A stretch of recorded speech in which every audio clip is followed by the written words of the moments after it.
Hey, welcome to my channel. And if you're new here, I'm really glad you found this channel. Before I begin today's story, I want to ask you something. Have you ever done something that you just couldn't forgive yourself for? Something that stayed with you, quietly, even when no one else remembered it anymore. Most of us have. And today's story is about exactly that. It's about a person who carried a mistake like a stone in their chest for years, and what it finally took to put it down. So get comfortable. This one is for anyone who has ever been too hard on themselves. Let's begin. There's a small town where the winters are long and the roads are quiet. And in that town lived a young man named Alex. Alex was not a bad person. He was, in fact, the kind of person people trusted. The kind who showed up early, worked hard, and never asked for much. But 5 years ago, Alex made a mistake, not a small one. He was 22, driving late at night after a party. He wasn't drunk, but he was tired, dangerously tired. His phone buzzed. He looked down for just 2 seconds, and in those 2 seconds, he hit someone's car at a signal. The other driver was shaken but okay.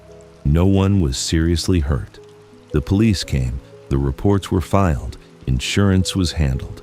Everyone moved on, everyone except Alex.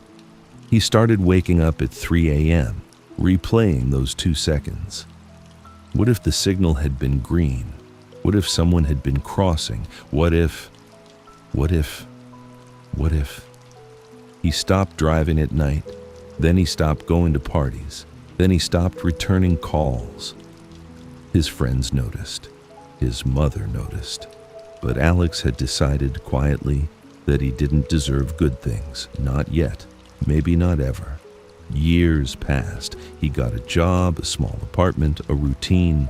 But inside, he was still sitting in that car, still looking down at that phone, still hearing the sound of metal hitting metal.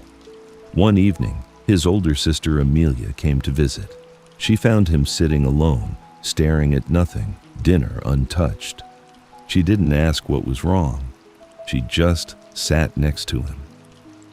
After a long silence, she said, "You know what's strange about carrying guilt, Alex?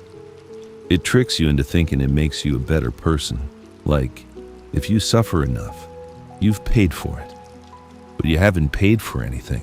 You've just disappeared." Alex didn't reply, but something in those words cracked something open. That night, he wrote a letter, not to anyone in particular, just to himself. He wrote about the accident. He wrote about the nights he couldn't sleep.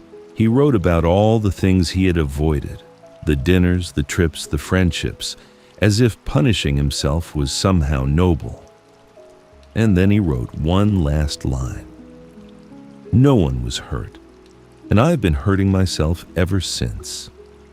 He stared at that line for a long time. Then, slowly, he folded the letter, walked to his window, and for the first time in 5 years, he looked at the night sky without fearing it. He didn't fix everything that day. Healing doesn't work like that. But he started. He called a friend he hadn't spoken to in 2 years. He agreed to drive his mother to the market the next morning. Small things, quiet things, but real things. And months later, when someone asked him, "How do you know when you've forgiven yourself?" Alex thought about it for a moment. Then he said, "When you stop using your past as a reason to stay small." And that's where we'll leave Alex today. Not perfectly healed, but moving. And sometimes, that's the bravest thing a person can do. If this story touched something in you, you're not alone. We all carry things we think we don't deserve to put down, but you do. You really do. If you like this story, please like this video.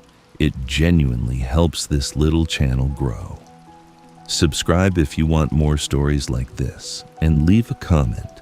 I read every single one. I'll see you in the next story. Take care of yourself.